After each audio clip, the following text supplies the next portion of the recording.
प्रभु यीशु के मधुर और मीठे नाम में आप सबको जय मसीह की। और मैं उम्मीद करता हूं कि आप और आपके परिवार सब अच्छे होंगे। परमेश्वर आप सबको बहुत ऐसे आशीष दे। आज का वचन इफिसियों 5 अध्याय उसके 18 आयत पे हम विचार करेंगे।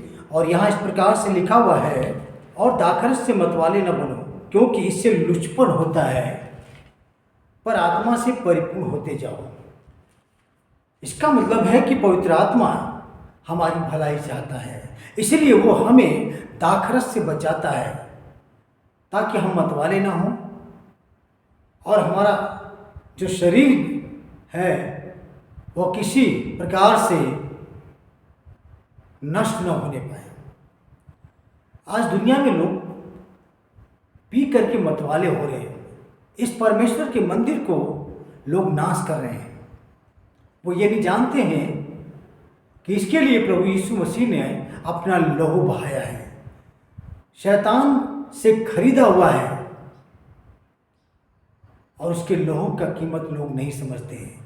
इसलिए हमें इस संसार वालों को भी समझने की जरूरत है कि इस दुनिया में एक यीशु ही ऐसे हैं जो मानव जाति के लिए अपना प्राण दिया है और प्रेम करते हैं और अपने लहू से खरीद लिया है। इसलिए वचन में कहता है कि विश्वास करो। और प्रियो, इफिसियों 5:16 में कहता है, और अवसर को बहुमूल्य समझो, क्योंकि दिन बुरे हैं। वो इसीलिए कि समय बहुत बुरा चल रहा है, वो सामाजिक हो, आत्मिकता में भी हो। जो लोग भक्ति कर रहे हैं वो दिखावा की भक्ति है। लोगों में दीनता नम्रता नहीं है, एक दूसरे को फाड़ खाने को तैयार हैं, जाति के नाम पर हिंसा करते हैं।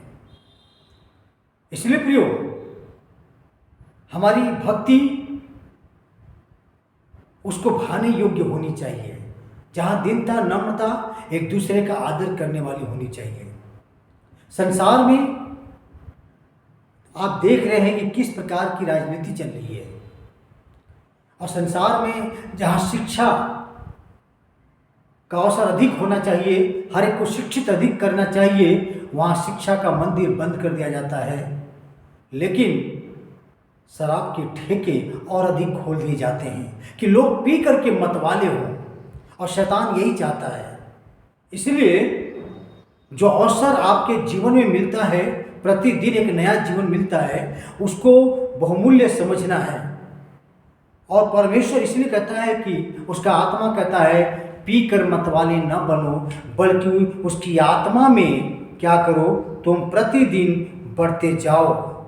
इसी इफिसियों 6:10 में कहता है, निदान प्रभु में और उसकी शक्ति के प्रभाव में बलवंत बनो। उसकी शक्ति में, उसके प्रभाव में, उसकी आत्मा की शक्ति में बलवंत बनो। इसीलिए पवित्र आत्मा चाहता है कि लोग मुझे इस्तेमाल करें, क्योंकि वरदान जो है पवित्र आत्मा के पास है, वो उसके पास रहता है। अगर वो हमें दे देगा तो हम पक्षपाती रवैया अपनाएंगे। हम जिसको चाहेंगे उसको चंगा करेंगे, जिसको चाहेंगे, जिसके बारे में चाहेंगे उसके बारे में भविष्यवाणी करेंगे। लेकिन वरदान पवित्र आत्मा के पास ही रहता है। बस आप जिस चीज को शब्दों से बोलते हैं वह उस चीज को करता है, वह उसी बात को करता है। पवित्र आत्मा आपके शब्दों का वो इंतजार करता है। इसलिए हमें उसकी शक्ति के प्रभाव में बलवंत होने की जरूरत है। और आगे कहता है 11 में, परमेश्वर के सारे हथियार बांध लो कि तुम शैतान की युक्तियों के सामने खड़े रह सको। शैतान की युक्तियों के सामने खड़े रह सको, क्योंकि शैतान कमजोर नहीं है। शैतान भी शक्तिशाली है। वह यीशु की परीक्षा जब ले रहा था तो वहाँ भी लालच देने में वो बिल्कुल कोताही नहीं बरता। एक से एक लालच देता गया कि यीशु झुक जाएंगे, लेकिन ऐसा हुआ नहीं। उसे जवाब सही मिला और शर्मिंदा होकर चला गया। वो देने को तैयार है। आज बहुत से लोग हैं जो शैतान से मांगते हैं, सिद्धि करते हैं, उन्हें भी मिलता है। लेकिन जो परमेश्वर के दिया होता है उसमें आशीष भरा होता है, उसमें दुख नहीं होता है, क्योंकि यह हमारा मल युद्ध किसी इंसान के खिलाफ नहीं है, बल्कि शैतान की युक्तियों के सामने है। इसलिए पवित्र आत्मा चाहते हैं कि उसके हथियार हम बांध लें, हम आत्मा में परिपूर्ण हो। 6:13 में भी लिखा है, इसलिए परमेश्वर के सारे हथियार बांध लो कि तुम बुरे दिन में सामना कर सको। हमें परमेश्वर के, उसके बाद जब हम पढ़ते हैं 17 आयत से 16 आयत से आगे, तो वहाँ परमेश्वर के सारे हथियार दिए गए हैं प्रियो।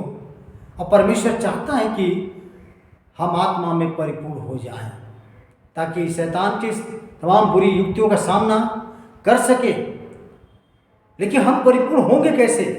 परमेश्वर का वचन 5:19 में कहता है, और यहाँ लिखा है, और आपस में भजन और स्तुति गान और आत्मिक गीत गाया करो और अपने अपने मन में प्रभु के सामने गाते और कीर्तन करते रहो। यानी भजन, कीर्तन, वचन, प्रार्थना हमें लगातार करती रहनी चाहिए। हम जब प्रतिदिन अपने शरीर के लिए भोजन 3 टाइम खाते हैं, ऐसे ही आत्मा में हमें प्रतिदिन परमेश्वर के सामने भजन कीर्तन करना चाहिए, जिससे हम आत्मा में मजबूत हो सके।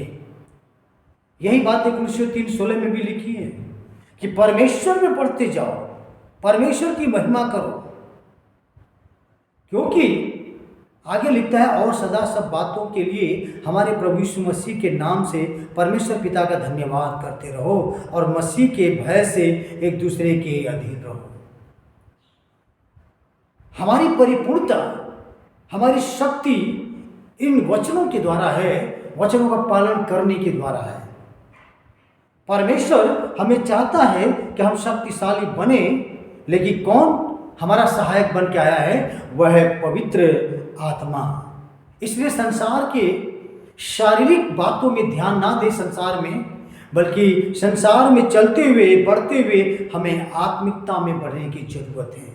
हमारी सहायता करने के लिए पवित्र आत्मा आया है।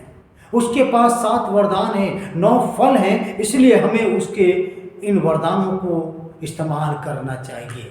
वो चाहता है